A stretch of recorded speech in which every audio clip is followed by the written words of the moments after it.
My name is Jim Jesus. I'm from Kanab, Utah. A little over a year ago, out of the clear blue sky, I was accused by a 92-year-old man of inappropriate sexual conduct. I'm a home health care worker and I'm also a certified nursing assistant at the hospital.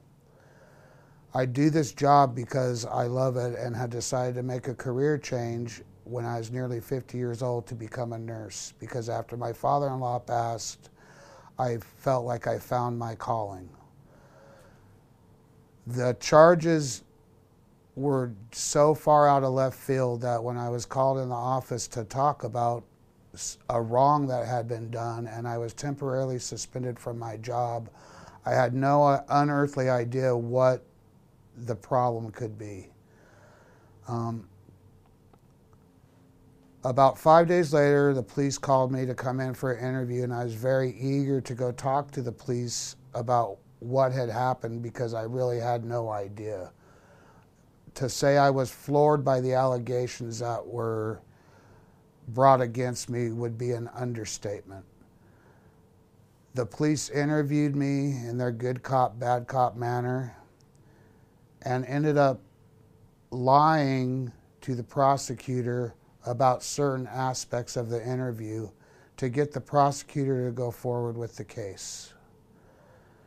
For some reason, the police officer that investigated the incident has felt like I could not be trusted.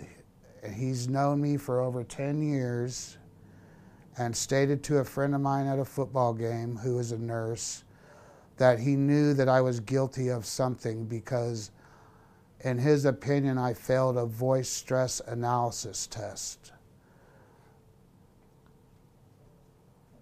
At my own expense, I went and took a lie detector test from the premier polygrapher in Utah and passed with a higher grade than just about anybody he's tested in his 25 years of experience. I don't feel like this matter was investigated properly from the very beginning.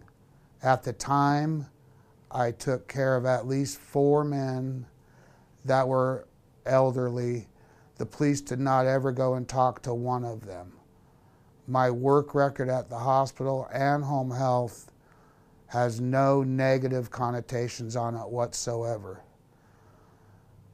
2 of the men that I took care of during this time, a year later, are well aware of the situation I'm in, and I still take care of both of them 3 times a week. Their wives have both written me letters of recommendation and support my cause, knowing that the charges are ludicrous. I have a public defender who is paid for by Kane County. I feel like he is nothing but another prosecutor. All that matters to the prosecution is getting a guilty verdict, whether it's through a plea, which I refuse to accept to this day. I will not plead to picking my nose. I will not plead to anything because I have not committed a crime. This has, I want to say, ruined my life, but it really hasn't ruined my life. It might have ruined a career choice that I made for myself, but luckily, I have a wife that believes in me, and Bill is doing this project, and it's been very hard, but I was always of the belief that if you tell the truth, everything will be okay, and that is the biggest fallacy that there is. There is no justice, and the truth does not always prevail, but I didn't do anything wrong. And I refuse to say that I did, whether it be any kind of plea bargain or anything. And the truth will come out. And I will have my day in court. And there will be some sorry people when it's all over with.